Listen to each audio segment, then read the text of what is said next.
একজন ছাত্র তার টিচারকে জিজ্ঞেস করলো, ভালোবাসা কি?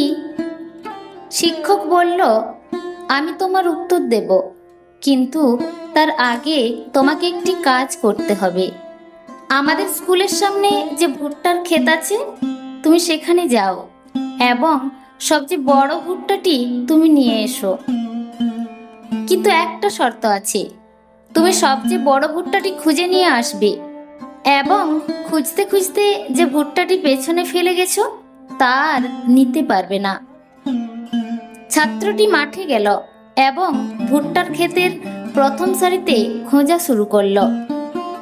সেই প্রথম সারিতেই একটা বড় ভুট্টা ছিল, কিন্তু সে ভাবলো হয়তো সামনের সারিতে আরো বড় কোনো ভুট্টা তার জন্য অপেক্ষা করছে।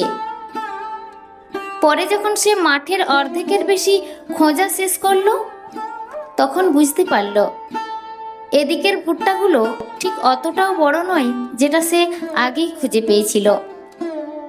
ছাত্রটি বুঝল যে সবচেয়ে বড় ভুট্টাটি সে পেছনেই ফেলে এসেছে এবং এজন্য তার অনুশোচনার শেষ থাকলো না।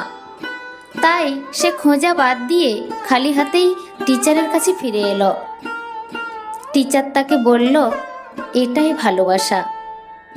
তুমি হয়তো জীবনে কাউকে খুঁজে পেয়েছো, কিন্তু তবু আরো ভালো কাউকে পাওয়ার আশায় যদি খুঁজতেই থাকো, তাহলে এমন একদিন আসবে যেদিন তুমি উপলব্ধি করবে যে তোমার জন্য সবচেয়ে ভালো মানুষটিকে তুমি পেছনে হারিয়ে ফেলেছ। তখন আর তাকে ফিরে পাওয়ার কোনো উপায় থাকবে না। এটাই ভালোবাসা। অর্থ, সম্পদ, টাকা পয়সা, সম্মান, ভালোবাসা যা পেয়েছি তা নিয়েই সন্তুষ্ট থাকা উচিত।